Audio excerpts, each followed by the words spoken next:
Welcome to Meaningful Mondays with the Community Foundation of Middlesex County, where we only know good people who do great things in our community.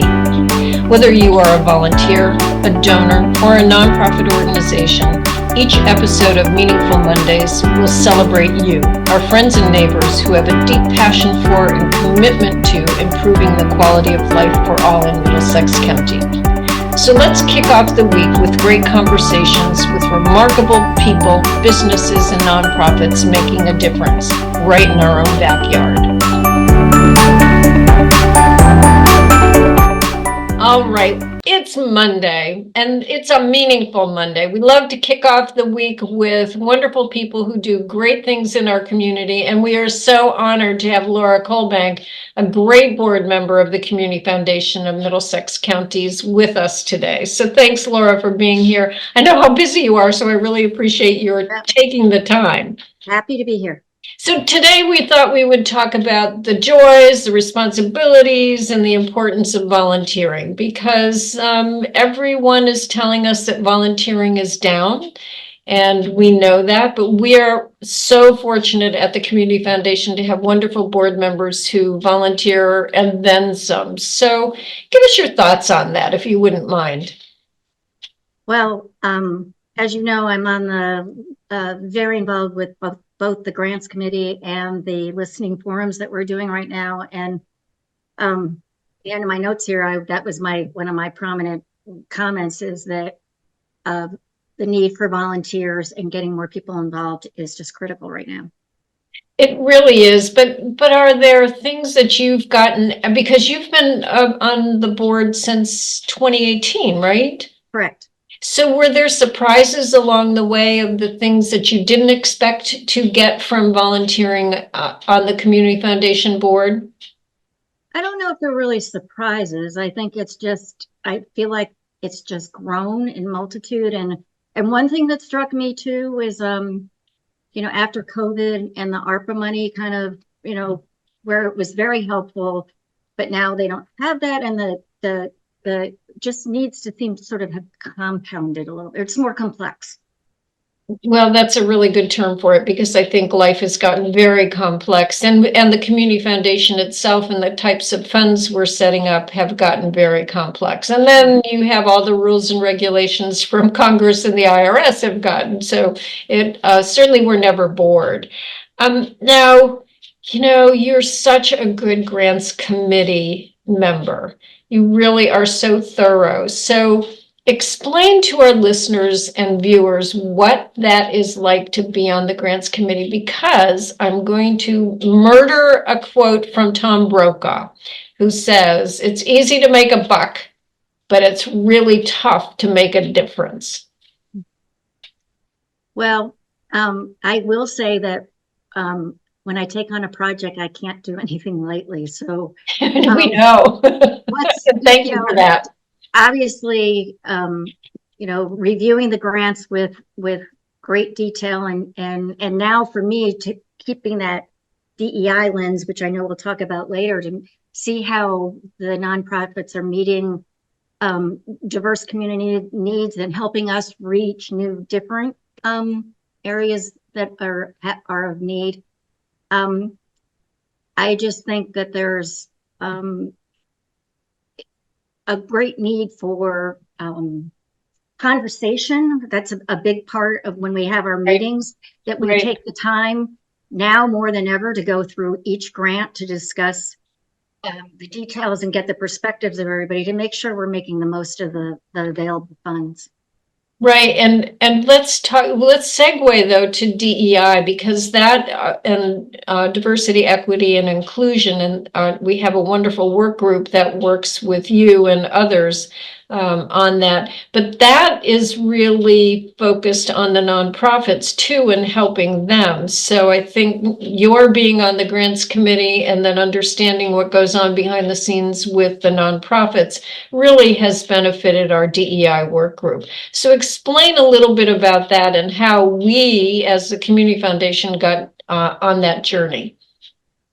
Well, I think one of the things that we realized was that we as a board needed DEI training, which took place with Seek Consulting Group. And as I mentioned, really help us have the DEI lens for both the board work and the grants work. And what evolved was an action plan to work with our existing grantees to help us identify these various different communities and needs and close the gaps. So the action plan out of that came to hold listening forums, which we've now held two, which have been incredibly valuable. It is so incredible. They're really welcoming the opportunity to it's not just about grant funding. It's about identifying the needs and how we can share resources and how nonprofits can work together to help each other. So it's really broadened, in my opinion, from what I originally came on in the grants committee. And you know what's really impressed me, Laura, is that because they're all on Zoom, the openness of the nonprofits who participate to be very bare-boned honest about what their needs are. So that's one thing. And then the flip side is they're really honest about, I've done that. Let me share this with you. Exactly. And from that, one of the additional things that is on our goal list is to, like the CEO networks, is to do a nonprofit network. So it's not just about sharing resources that say somebody needs a bookkeeper and they can share a bookkeeper, but it's also about what they've learned that they can help share that can be like, aha, I haven't tried that. Well, and I will tell you, this last listening forum, which happened just a little while ago, I was very impressed with how open and how willing everybody was to share. So I have to say, though, when I think about what you do, and for those of you out there who really don't know the Community Foundation, we have another saying besides we only know good people who do great things, but we also say we connect the dots. And Laura takes that to heart. So tell us what you did as a result of knowing a grantee, understanding the DEI focus we're trying to put on, and connecting those dots. Okay, and this is a kind of a result of my work on the grants committee. We had a grant from Junior Achievement, Southwest Connecticut, and they help students connect what they learn in the classroom with the real world, and they help, career exploration, which I absolutely love. That's been a passion of mine within Clinton and the school system. And let me stop you right there. So I want to brag about Laura because we know how passionate you are about the school system and making sure that everyone in Clinton and beyond has a wonderful education. And you don't just talk about it, you really act on that. So thank you for that. Thank you, Cynthia. I know you've been following my journey in that area. Yeah. So anyway, back to Junior Achievement. And one thing I want to mention is they have a very important DEI focus, giving every student an opportunity for success regardless of their economic background. And so as I was going through the grants, as you know, I love looking at those non-funding needs. And so I noted in the application that they were asking for making connections with the schools. And I looked at the areas that they were serving. While they're serving several communities, Clinton wasn't among them. So I made sure to follow up, and I contacted the assistant superintendent in Clinton, Marco Femiglietti, who's terrific. And the same day, he responded back and said, was very thankful for the information and said, I'm definitely going to call them. So, it's those kind of connections, and it's rewarding when I see things go from paper to reality. And Laura, I think it's the little things that do make a difference. We sometimes try to boil the ocean with things and think of, oh, I've got to, I don't know, have a new patent for a new device. But it is those little things that we all can do as volunteers or as a staff member of the Community Foundation, the nugget of knowledge and connecting the two that will it's like a petri dish. Something good will come from it. So I have to ask you, because your favorite thing, will swing back to the grants committee. What's your favorite thought process or favorite thing about the grants committee, perhaps? My favorite thing I have to say is learning. I learned such a tremendous amount. It's like the next best thing to being boots on the ground, reading Right. the grants committee and discussing it with the grants committee, who's another, really bright, dedicated team. And then the site visits and Oh, seeing the nonprofits in action. And that's been a result of the, being on the grants committee and being invited to those, which I know that, and the entire board. And now that COVID's over, I'm behind us. I'm looking forward to seeing many more. well, I'm really hoping we can get back to all of that. What's your favorite site visit?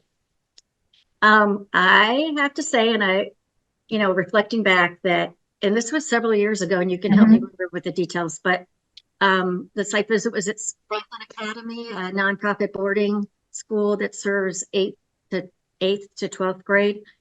And they had applied for a grant for tools to build a tool shed. So my neighbor, Sue Sawchuk, and board member, who also is the reason I'm on the Community Foundation Grants Committee and board, connected them with Stanley Black & Decker. Right. And not only did they provide the tools, they provided workshops. And then they brought in Wayne Carini, I think. Wayne Carini, thank you, who was a previous Franklin Academy student. And had the classic car show, Chasing Cars.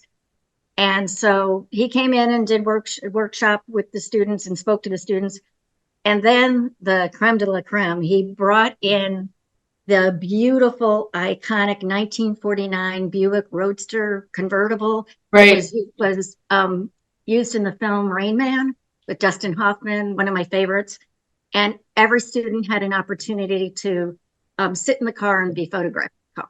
It was just so memorable. Oh, that was amazing. I'm so glad you mentioned that because and my favorite part was that yes, it's this beautiful car, beautiful icon of, from a film, but he really let the students enjoy every minute. Now, what a blessing that was, for heaven's sake. And that's just another example of, somebody not directly involved with the community foundation, but just bringing joy and excitement and enthusiasm and our good friend Sue Sawchuk, and we thank her every day for bringing you on the board, but she's the one who connected those dots. No money involved in that. Exactly. And connecting the dots and using resources from Stanley Black & Decker and Wayne Carini to bring a lot of joy that day to Franklin Academy. And if I recall, it was really a cold, windy day, but nobody cared. Nobody cared. At the end of the day, it was like a lot of sunshine because of those smiles.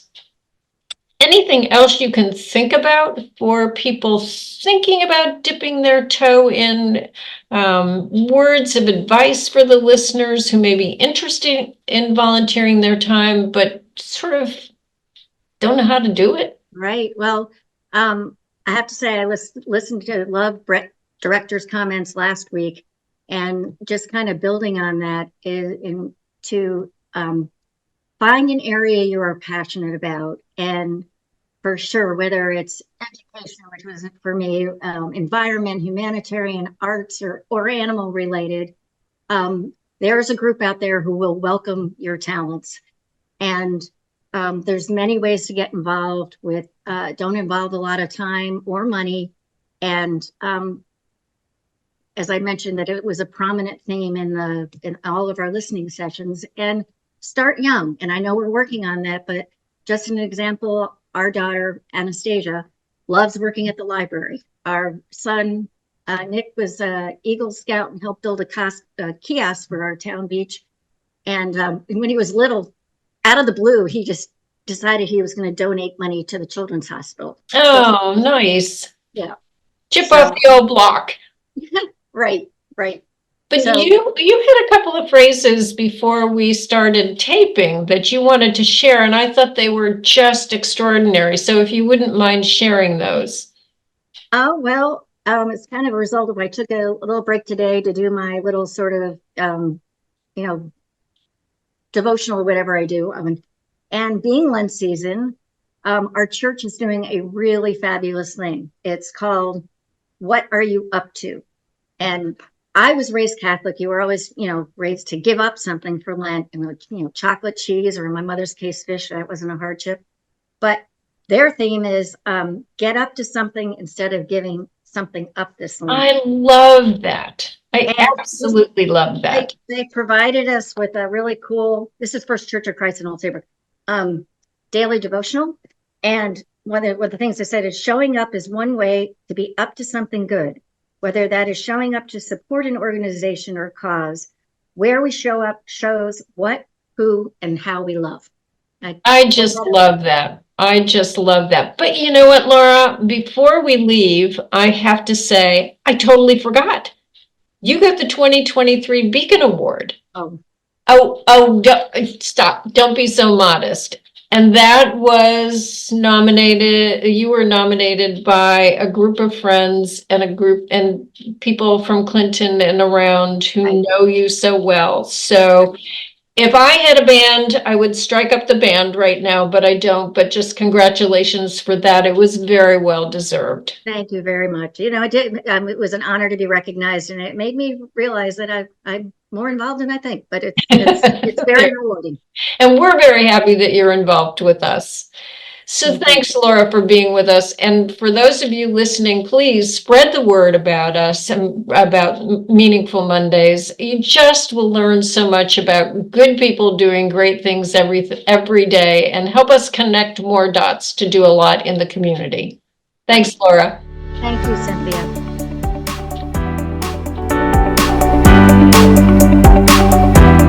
Thank you for joining us for this week's episode of Meaningful Mondays. At the Community Foundation of Middlesex County, we know that philanthropy matters and philanthropy works. Together, we support the arts, education, human services, animal welfare, the environment, heritage enhancements, and so much more by providing services, programs, and grants to our local nonprofits.